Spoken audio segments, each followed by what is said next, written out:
Welcome दोस्तों। इस video में बात करेंगे इस वक्त सोशल मीडिया पर क्या वायरल चल रहा है। जिस तरीके से नेशनल मीडिया, जी हाँ, देश की बड़ी मीडिया कंगना को फुटेज दे रही है, जिस तरीके से कंगना इंटरव्यू देने जा रहे हैं, कहीं पॉडकास्ट में बिठाया जा रहा है, सवालात किए जा रहे हैं, उससे समझ में आता है कि देश के अंदर हो रहे बड़े बड़े मुद्दों पर बोलने को कोई तैयार नहीं है।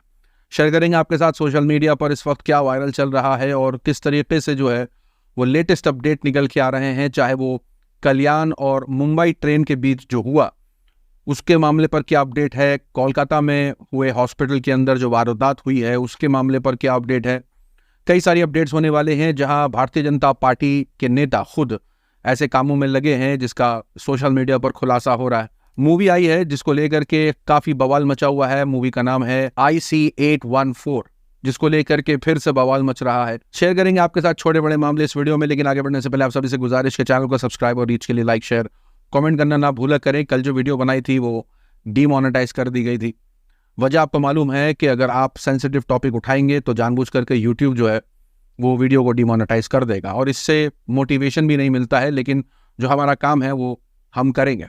आपका काम सपोर्ट करना है तो कम से कम सब्सक्राइब जरूर कर लिया करिए।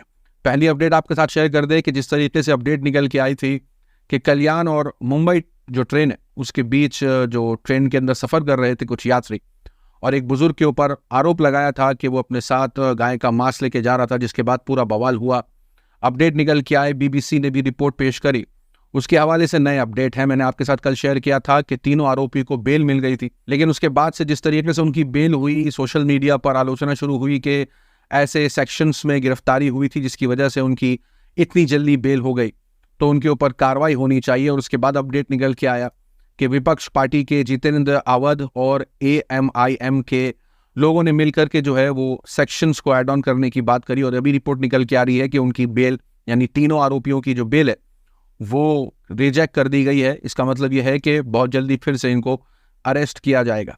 साथ ही साथ अपडेट शेयर कर दे कि बंगाल के अंदर गोदी मीडिया का बहिष्कार कर दिया है तृणमूल कांग्रेस ने। जी हाँ, ममता बनर्जी की पार्टी ने 3 चैनलों यानी ABP, आनंद TV, बांग्ला रिपब्लिक और TV9, और इस वजह से क्योंकि जिस तरीके से वो एंटी बंगाल प्रोपेगेंडा कर रहे थे उस वजह से उनका बहिष्कार कर दिया गया है। यानी ममता बनर्जी की पार्टी के स्पोक पर्सन इन चैनलों पर जाकर के बात नहीं करेंगे जिस तरीके से नैरेटिव फैलाया जा रहा था। और जाहिर सी बात है ये सिर्फ बंगाल के अंदर नहीं, नेशनल मीडिया भी ऐसे ही कुछ करती है। किस तरीके से भारत के अंदर से लगातार ऐसे अपडेट्स आए हैं जिस पर सवाल उठने चाहिए, चाहे वो मुसलमानों पर हो रहे हमले हों, चाहे वो और अलग अलग स्टेट के अंदर रेप के केसेस हों, लेकिन इसके बावजूद उनका जो चिंता है, उनकी जो फिक्र है वो बांग्लादेश में हो रहे मामलों पर है। सुधीर चौधरी कुछ ऐसा ही करते दिखाई दिए। 1 तारीख का ये ट्वीट है उनका, लेकिन उससे पहले ऐसे मामले आ चुके हैं जिसके अंदर भारत के अंदर ही मुसलमानों के साथ जो जो हुआ है उस पर बोलने को कोई तैयार नहीं। यहाँ पर और पार्टियों को भी इससे प्रेरणा लेनी चाहिए जो मामला बंगाल से निकल के आ रहा है। TMC के नेता हैं, उन्होंने प्रोटेस्टर्स को लेकर के एक बयान दिया। आपको मालूम होगा जिस तरीके से कोलकाता वाले मामले पर जो प्रोटेस्ट हो रहा है बंगाल के अंदर, उसको लेकर के TMC नेता ने एक बयान दिया, और बयान में उन्होंने कहा कि जो कोई भी बुरा भला कहेगा, ममता बनर्जी के खिलाफ कहेगा, उसके साथ बुरा सलूक किया जाएगा। माँ बहनों की बातें उन्होंने करी और इसको लेकर के वीडियो वायरल हो गई। अब अपडेट निकल के आ रही है कि खूब TMC के जो नेता हैं उनको पार्टी ने ही सस्पेंड कर दिया है ऐसा बयान देने की वजह से। यानी आप खुद देखिए कि अगर पार्टी के नेता ऐसा बयान देते हैं तो विपक्ष बाद में आवाज उठाए, लेकिन पार्टी को पहले ही एक्शन लेना चाहिए ऐसे लोगों के खिलाफ, और TMC वही करती हुई दिखाई दी। साथ ही साथ अपडेट निकल के आ रही है, बताया जा रहा है कि संदीप घोष जो कि फॉर्मर प्रिंसिपल थे कोलकाता मेडिकल कॉलेज के, जहां वो हादसा हुआ डॉक्टर के साथ, अभी रिपोर्ट निकल के आ रही है कि CBI ने उनको गिरफ्तार कर लिया। लेकिन जिस तरीके से बंगाल में प्रोटेस्ट देखने को मिल रहा है, देश के अलग अलग कोनों से भी कुछ ऐसी रिपोर्टें निकल के आ रही हैं। एक और अपडेट निकल के आ रहा है, बताया जा रहा है कि कर्नाटका के BJP नेता अरुण कुमार के ऊपर भी इसी तरीके का मामला जो है वो दर्ज हुआ है। सोशल मीडिया पर इन मामलों को लेकर के चर्चा, और ये खबर देखिए उत्तराखंड की है। 2 खबरें शेयर करूंगा ताकि आपको पता चले किस तरीके से नाम देख करके, किस तरीके से समुदाय देख करके बात होती है। यहाँ देखिए उत्तराखंड का मामला बताया जा रहा है कि भगवत बोरा जो कि BJP नेता थे, उनको तो पहले पार्टी ने सस्पेंड कर दिया। पहले से मतलब ये हुआ कि ये खबर आने के बाद सस्पेंड किया। मामला उनके ऊपर सेम था कि 14 साल की लड़की के साथ उन्होंने ऐसा कुछ किया जिसकी वजह से उनको सस्पेंड कर दिया पार्टी से। लेकिन सेम अपडेट निकल के आ रही है उत्तराखंड से, बताया जा रहा है कि एक मुसलमान के ऊपर आरोप था कि वो जिस तरीके से लड़कियों को छेड़ रहा था, उनके साथ यूँ समझ लीजिए कि छेड़खानी वाला मामला आया, अश्लील इशारे कर रहा था, उसको लेकर के आवाम इतना भड़की वहाँ पर कि लगातार ये रिपोर्ट आ रही है कि वहाँ पर जो दुकानें थी उन पर लोगों ने हमला कर दिया। अब ये देखिए, नाम देख करके आउटरीच किया जाता है, वहीं बीजेपी नेता ऐसे मामलों में जो है आरोपी होते हैं और जिस तरीके से मामला किया जाता है उस पर सन्नाटा देखने को मिलता है। सोशल मीडिया पर भी कोई आउटरीच देखने को नहीं मिलता। यहाँ तक कि जिस तरीके से लगातार अपडेट्स निकल के आते हैं कि आरोपी देख करके, उसका समुदाय देख करके, उसका धर्म देख करके कार्रवाई की जाती है, तो यहाँ पर सुप्रीम कोर्ट के अंदर भी याचिका दायर की गई थी, जिसके अंदर सुप्रीम कोर्ट ने कुछ ऐसी बातें कही हैं बुलडोजर की कार्रवाई पर जिसे आपको सुनना चाहिए। बुलडोजर एक्शन को लेकर के सुप्रीम कोर्ट ने कहा है कि अगर कोई सिर्फ आरोपी है तो प्रॉपर्टी गिराने की कोई कार्रवाई नहीं होनी चाहिए, यहाँ तक कि अगर दोषी भी है तो ये सही नहीं है। यहाँ तक कि सुप्रीम कोर्ट ने कहा है कि बहुत जल्दी जो है वो पैन इंडिया गाइडलाइंस फ्रेम करने वाले, यानी पूरे इंडिया के अंदर जिस तरीके से ये बुलडोजर की कार्रवाई होती है उसको लेकर के वो बहुत जल्दी जो है कुछ कानून बनाने वाले हैं। यहाँ आपकी स्क्रीन पर आपको बताया किस तरीके से हरियाणा के अंदर जो है वो सिर्फ मांस पका करके खाने के आरोप में एक मुसलमान शख्स के साथ जो हुआ, मैं उन लफ्ज़ों का इस्तेमाल इसलिए नहीं कर रहा हूँ क्योंकि मैंने नोटिस करा है कि जब कभी मैं ऐसे लफ्ज़ों का इस्तेमाल कर रहा हूँ यूट्यूब वीडियो को डिमोनेटाइज कर देता है। तो यहाँ पर इस वजह से आपको समझना पड़ेगा कि खबरें तो आएंगी, लेकिन जिस तरीके से मुझे आपके सामने रखना पड़ेगा उन्हें आपको सुनना और समझना भी पड़ेगा। अभी अपडेट निकल के आ रही है कि हरियाणा के अंदर फरीदाबाद में गौ रक्षकों ने आर्यन मिश्रा को गौ तस्करी यानी गौ तस्कर समझ करके, यानी गाय का मांस इधर से उधर लेके जाने वाला समझ करके उसके साथ यह काम कर दिया। जी हाँ, अब सोच के देखिए कि बात सिर्फ मुसलमान तक नहीं है, शक की बुनियाद पर खुद हिंदू ही, गौ रक्षक ही हिंदुओं के ऊपर किस तरीके से अत्याचार कर रहे हैं। खबर सोशल मीडिया पर काफी वायरल है। यहाँ तक कि आपको बता दें आपके साथ पिछले कुछ दिनों से एक मामला काफी सोशल मीडिया पर वायरल है, जहां पर रामगिरी महाराज ने प्रॉफिट मोहम्मद के बारे में कुछ कहा और उसके बाद जिस तरीके से मुसलमानों ने विरोध प्रदर्शन किया।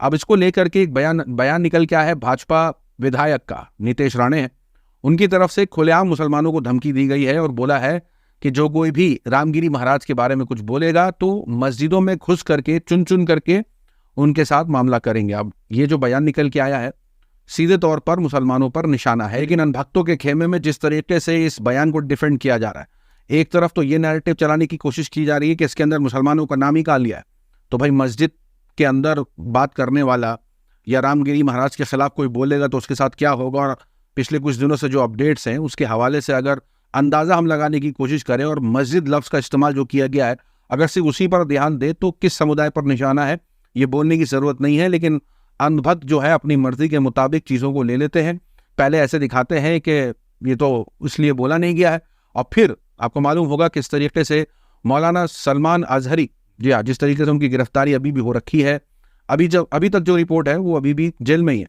और उन्होंने तो किसी समुदाय को डायरेक्ट बोला भी नहीं था, उन्होंने ना मस्जिद बोला ना मंदिर बोला, इसके बावजूद उनको जेल काटनी पड़ रही। यहाँ पर खुलेआम मस्जिद के अंदर घुस करके बात करी है उन्होंने, जिसको लेकर के एक तरफ तो डिफेंड और दूसरी तरफ ये कहा जा रहा है कि जिहादियों को खुली चुनौती दे दी है, यानी अनभक्तों में ही कंफ्यूजन चल रहा है, आपस में ही नहीं बात कर रहे कि कौन सा नैरेटिव सेट करना है। एक तरफ चल रहा है कि जिहादियों को खुलेआम कहा है शेर है ये, और दूसरी तरफ जो है ये कहा जा रहा है कि इन्होंने मुसलमान का नाम ही कहा लिया है। साथ ही साथ आपको बता दें कि एक मूवी IC 814 को लेकर के विवाद हो गया है। सुबह खबर निकल के आई थी कि ministry of information and broadcasting की तरफ से नेटफ्लिक्स इंडिया के हेड कंटेंट हेड को बुलाया गया है, उनसे पूछताछ के लिए उनको बुलाया गया है। उसके बाद ये भी खबर निकल के आई है कि दिल्ली हाईकोर्ट के अंदर PIL फाइल की गई है इस सीरीज के ऊपर। IC 814 एक सीरीज है अनुभव सिन्हा की, और इस मूवी के अंदर उन्होंने 1999 में जो हाईजैक हुआ था प्लेन, उसको लेकर के पूरा एक सीरीज बनाया है जो इस वक्त काफ़ी वायरल भी है और इस कंट्रोवर्सी के बाद ज़्यादा वायरल है। अब हुआ यह है कि बॉलीवुड का बाइकआउट इसलिए चल रहा है, ये सारा कुछ इसलिए चल रहा है, विवाद इसलिए हो रहा है क्योंकि इस मूवी के अंदर जो हाईजैकर्स थे, जो आतंकी थे, उनके नाम को भोला बताया गया है, शंकर बताया गया। अब इस नाम को लेकर के विवाद है और अनभक्तों की तरफ से ये चल रहा है कि आतंकियों के नाम तो इब्राहिम थे, शाहिद थे, सनी थे, जहूर थे, शाकिर थे, तो ये कहाँ से आ गया कि भाई शंकर और भोला। अब सवाल ये है कि ये लोग पढ़ते वढ़ते हैं कि नहीं वो मुझे नहीं पता, लेकिन जिस तरीके से इन आतंकियों ने, इन हाईजैकर्स ने अपने निक नेम रखे थे, तो इस सीरीज के अंदर उनके निक नेम को ही इस्तेमाल किया गया। भोला और शंकर हाईजैकर्स ने रियलिटी में भी, यानी जब हाईजैक किया था उन्होंने अपने नाम रखे थे, और इस वजह से जो है वो फिल्म के प्रोड्यूसर डायरेक्टर ने भी फैसला किया होगा कि यही नाम रखा जाए।